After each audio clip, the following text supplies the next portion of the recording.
I'm very pleased to see again, as we've held these sessions, the community here, and finally having the chance to hear from the community about these very vicious efforts to be tough on crime without the heft of being smart about crime.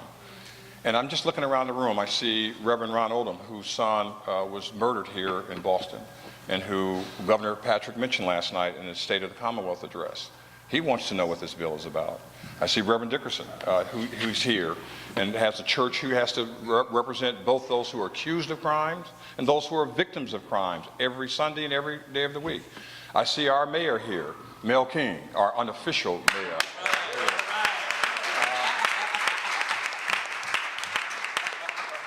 And you talk about leadership, the individuals like that who have been out and making a difference are the people that we should be listening to and talking to. This is not a bill that's smart about crime. This is something that's thrown together both at the Senate and the House trying to show that they're tough on crime. And no one has really talked about the real cost. In the discussion I had with Senator Tarr, he said, oh, it's only going to cost a few $100,000. Where did that figure come from? It makes no sense at all. But you know what's going to happen. You've already heard about the overcrowded prisons.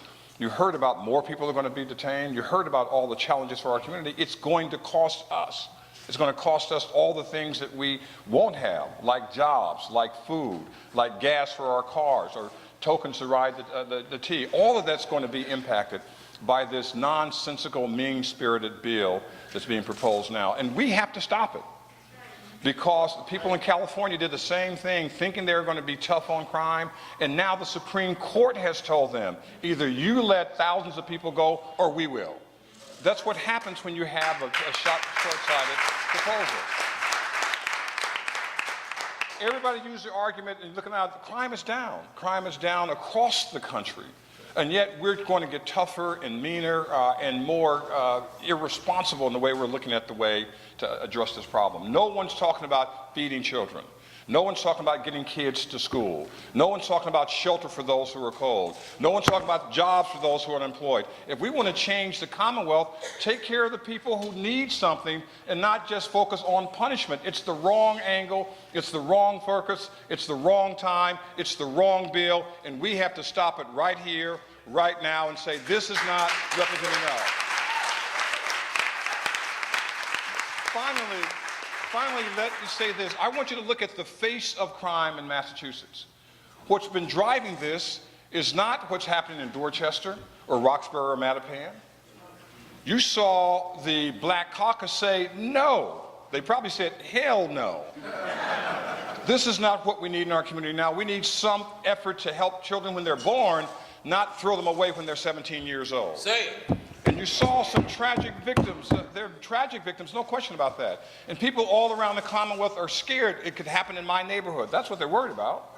And that's a fair worry, but this is not the answer to that worry. This is not the answer, and this bill doesn't do it. I appreciate the fact that we've had some objections in the House.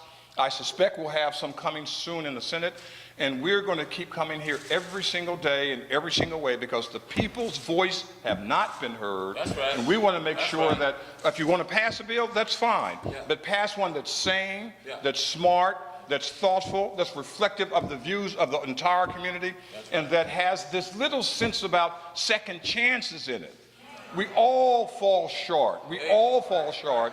And the question is, how can we, in a sense, find a way to be both tough on crime but smart about it? We haven't seen that yet, and we're not going to stop fighting until we see it here in the Commonwealth. I'm very pleased to invite now to the podium, and he will take a collection after this, is Reverend Eugene Rivers, because he is somebody who's been out there for a very long time talking about this, held meetings at Ella Baker House, held meetings in the community. We have to do this, and it's so good to see clergy stand up who have to represent both victims and the accused here to talk about what we need to do to get justice in this state. Please welcome Reverend Eugene Rivers.